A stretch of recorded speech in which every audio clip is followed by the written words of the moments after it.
BNP মহাসচিব মির্জা ফখরুল ইসলাম আলমগীর বলেছেন, বহুদিন আগে বাংলাদেশের প্রধান বিচারপতি শেখ হাসিনাকে বলেছেন রং হেডেড পারসন ছাড়া কেউ এখন নিজেকে প্রধানমন্ত্রী দাবি করতে পারে না। শনিবার যুক্তরাজ্যের স্থানীয় সময় সন্ধ্যা ৬টায় বিলেতের প্রিন্ট ও ইলেকট্রনিক মিডিয়ার সাংবাদিকদের সঙ্গে এক মতবিনিময় সভায় তিনি একথা বলেন। মির্জা ফখরুল বলেন, তার দলের লোকেরা কোন অবস্থায় আছেন না আছেন কিছু না ভেবে তিনি পালিয়ে গেলেন।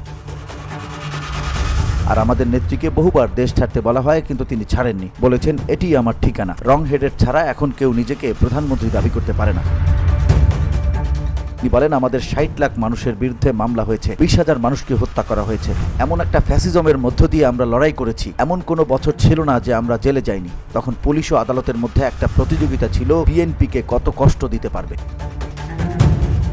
বিএনপির মহাসচিব বলেন, গত ১৫ বছরে আমাদের অনেক ক্ষতি হয়ে গেছে। আমরা কেয়ারটেকার সরকারের মধ্য দিয়ে দেশকে যে একটা গণতান্ত্রিক দেশ হিসেবে প্রতিষ্ঠার দিকে যাচ্ছিলাম সেটা ধ্বংস হয়ে গেছে। মিডিয়াকে গলা টিপে হত্যা, সাইবার সিকিউরিটি অ্যাক্ট চালু করা সহ সবখানে চাটুকারিতার রেওয়াজ চালু করে দেওয়া হয়েছে। তখন সুনির্দিষ্ট কিছু মিডিয়াকে প্রমোট করার চেষ্টা করা হতো। তিনি আরো বলেন, দেশের বিরুদ্ধে অপতথ্য রোধে আমরা বিভিন্ন সময় বক্তৃতা বিবৃতি দিয়ে আসছি। এক্ষেত্রে আপনাদেরও দায়িত্ব রয়েছে। প্রবাসে আপনারাও সঠিক তথ্য তুলে ধরে দায়িত্ব পালন করছেন।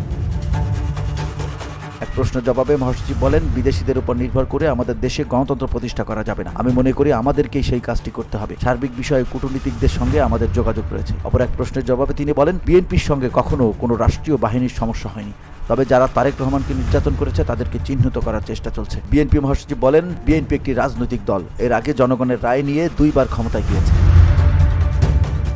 আবারও ইনশাল্লাহ ক্ষমতায় যাবে। দল যখন মনে করবে তখন তারেক রহমান দেশে ফিরবেন। এছাড়া তার আরও কিছু আইনি জটিলতা রয়েছে, সেগুলো শেষ করে দেশে যাবেন। VOD Bangla news desk.